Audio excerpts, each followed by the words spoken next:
Oke, kita mulai ya. Pernah kepikiran nggak? Kalau cara kita belajar soal teknologi itu lagi berubah total. Ini bukan lagi soal jadi pengguna yang jago, tapi jadi pemecah masalah sejati. Coba deh ingat-ingat lagi zaman sekolah dulu, pas pelajaran komputer. Apa yang kebayang? Pasti nggak jauh-jauh dari ngetik di Word atau mungkin bikin tabel pusing di Excel kan? Nah, selama ini, informatika itu ya artinya cuma sebatas jago pakai toolsnya aja. Tapi pertanyaannya, apa itu cukup buat zaman sekarang? Gimana kalau tujuan sebenarnya itu bukan cuma biar kita jago ngeklik sana-sini di aplikasi, tapi buat ngebentuk sebuah pola pikir. Pola pikir yang bisa kita pakai buat mecahin masalah apapun, di bidang manapun. Nah, buat ngejawab itu, kita bakal lihat langsung contoh nyata dari Indonesia. Percaya atau enggak, Indonesia itu lagi merombak total kurikulum informatikanya loh. Kita kan sering dengar ya, dunia sekarang tuh katanya VUCA, volatile, uncertain, kompleks, sama ambigu. Intinya serba nggak pasti dan rumit banget. Nah, buat ngadepin tantangan kayak gini, Indonesia ngenalin yang namanya kurikulum merdeka. Ini tuh semacam kerangka baru buat mastiin para siswa punya skill yang benar-benar relevan. Dan inti dari perudahannya tuh di sini.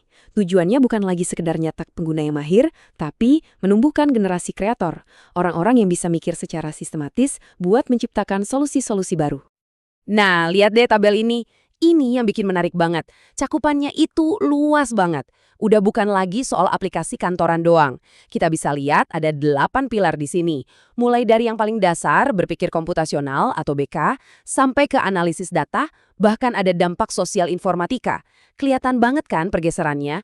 Pemahamannya jadi jauh lebih dalam soal teknologi. Dan gambar ini nunjukin gimana cara kerjanya. Jadi proses belajarnya itu kayak siklus yang muter terus. Mulainya dari abstraksi, kita sederhanain dulu masalahnya. Terus, otomatisasi. Di sini kita rancang solusinya langkah demi langkah.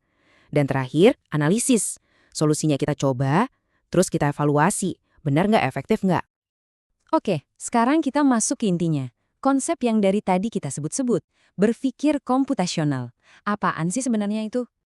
Gampangnya gini, ini tuh sebuah cara mikir buat ngadepin masalah yang ribet. Dan ini bukan berarti kita harus mikir kayak robot ya, sama sekali bukan. Tapi lebih ke minjem logikanya komputer yang terstruktur itu, biar masalah yang tadinya kelihatan gede dan rumit, jadi bisa kita urai dan kelola. Pilar pertamanya namanya dekomposisi. Kedengarannya mungkin agak teknis ya, tapi sebenarnya ini konsep yang gampang banget. Dekomposisi itu intinya cuma mecah satu tugas besar jadi potongan-potongan kecil. Mirip banget kayak kalau kita ngerjain tugas kelompok. Kan nggak mungkin langsung jadi kan? Pasti kita pecah-pecah dulu. Oke, kita brainstorming dulu idenya, abis itu baru desain poster, terus nulis isinya, terakhir baru presentasi. Nah, itu dia dekomposisi. Lanjut ke pilar kedua, pengenalan pola. Sesuai namanya, ini soal nyari-nyari kesamaan atau tren. Coba bayangin deh rutinitas sarapan kita setiap pagi. Menunya mungkin ganti-ganti ya, hari ini sereal, besok roti, lusa nasi goreng. Tapi polanya kan selalu sama kan? Kita pasti butuh piring, pasti butuh minuman, pasti butuh sendok atau garpu. Nah, dengan ngenalin pola persiapan ini, prosesnya jadi lebih cepat dan efisien. Pilar yang ketiga ini namanya abstraksi. Ini tuh seni buat fokus ke hal-hal yang penting aja dan nyingkirin detail-detail yang gak relevan. Contoh paling gampangnya itu peta KRL atau MRT. Peta itu kan nggak nunjukin gambar tiap gedung, tiap jalan kecil, atau taman-taman di sekitarnya kan. Semua gangguan visual itu disaring. Yang ditunjukin cuman informasi penting yang kita butuhin. Stasiunnya di mana, jalurnya yang mana, sama cara pindah jalur gimana. Nah, itulah yang namanya abstraksi. Dan pilar terakhir, desain algoritma. Ini pada dasarnya adalah bikin instruksi yang runut, langkah demi langkah. Resep masakan itu contoh algoritma yang sempurna. Isinya kan daftar instruksi yang jelas dan berurutan. Siapin bahan, campur tepung sama telur, panasin wajan, masak 3 menit. Kalau kita ikutin langkahnya dengan benar, hasilnya pasti sesuai harapan. Itulah inti algoritma. Sebuah rencana yang jelas buat mencapai sesuatu.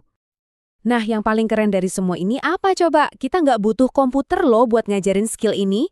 Yuk kita lihat gimana konsep-konsep ini diajarin lewat aktivitas unplugged, alias tanpa komputer sama sekali. Contohnya nih, di kurikulum Indonesia itu ada permainan namanya antrian loket.